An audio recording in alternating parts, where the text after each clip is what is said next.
Two people wake up at 6 a.m. One gets up immediately, goes to the gym, eats healthy, starts working. The other hits snooze again and feels guilty all day. Same goals, same motivation, completely different results. So what's the difference? Why does discipline feel almost effortless for some, while for others it feels impossible? The answer? It has very little to do with willpower, and almost everything to do with the architecture of your personality. Once you understand this, you'll stop blaming yourself and start designing your life in alignment with your brain. Discipline. It's one of the most misunderstood concepts in personal development. We talk about it like it's a muscle, something everyone has in equal measure, and some people just train harder.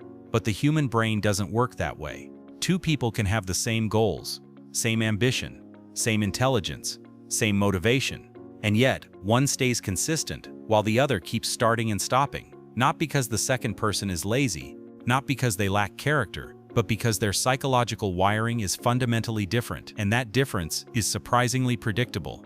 Using the Big Five personality model, psychologists can explain why discipline feels natural for some and painfully difficult for others. In this video, you'll see why some people build routines almost automatically, why others constantly fall off track, and why most motivation advice fails for millions of people. By the end, you'll understand that discipline isn't a moral trait, it's a strategy, a way to organize your life in accordance with your personality. Let's start with one core trait, conscientiousness.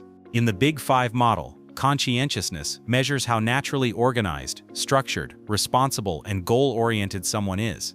People high in conscientiousness don't experience discipline as a struggle. Their brains are wired to prefer order over chaos. Jordan Peterson talks a lot about this. Plans over impulses, long-term goals over short-term comfort. For them, discipline feels like alignment. Their internal system supports their objectives. But for people low in conscientiousness, structure feels imposed, deadlines feel abstract, plans feel restrictive, routines feel suffocating instead of stabilizing. Now add a second trait, neuroticism. Neuroticism measures emotional sensitivity, how strongly you experience stress, doubt, anxiety, and self-criticism. High neuroticism individuals feel pressure intensely. They overthink, they worry about failure. Here's the trap. Low conscientiousness makes structure hard to build. High neuroticism makes failure emotionally painful. Every missed workout, every broken routine, every unfinished plan doesn't just feel like a mistake. It feels like proof that something is wrong with you. Jordan Peterson often says, emotional suffering is a signal, not a condemnation. But if mismanaged, it quietly erodes discipline. Meanwhile, a person high in conscientiousness and low in neuroticism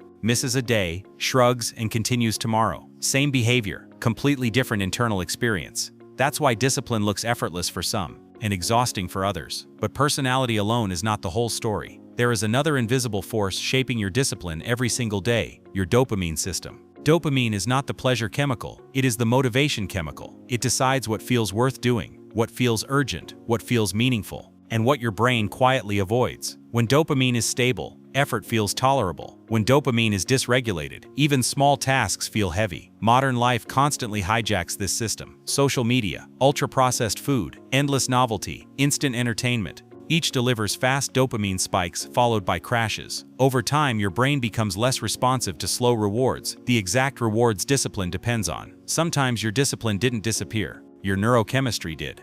If you are low in conscientiousness and your dopamine system is overstimulated, discipline becomes brutally difficult. Your brain craves novelty, not routine, speed, not consistency, emotion, not structure.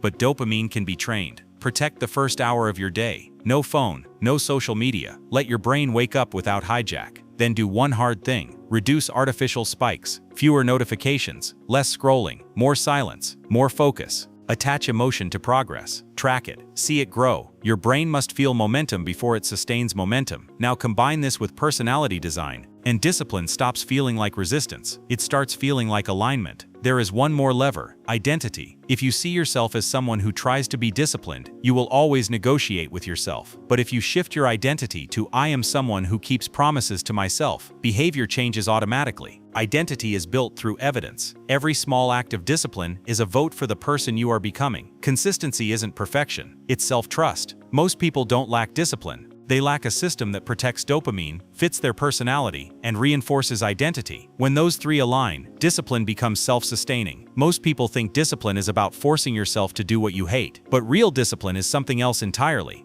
It is the voluntary acceptance of responsibility. And responsibility, as Jordan Peterson often says, is where meaning emerges. When you avoid discipline, you don't escape suffering. You only postpone it and magnify it, because the chaos you allow into your life today becomes the crisis you're forced to confront tomorrow. Every neglected habit, every postponed decision, every small act of self-betrayal slowly pushes your life toward disorder. And disorder is not neutral. Disorder creates anxiety, it creates resentment, it creates a sense that your life is slipping out of your control. Discipline is how you push back. It is how you establish a small territory of order inside the chaos of existence. That's why it feels so heavy at first. You are not just lifting a weight, you are rebuilding your internal world. And the reason many people fail is not because the weight is too heavy, but because they try to lift the entire world at once.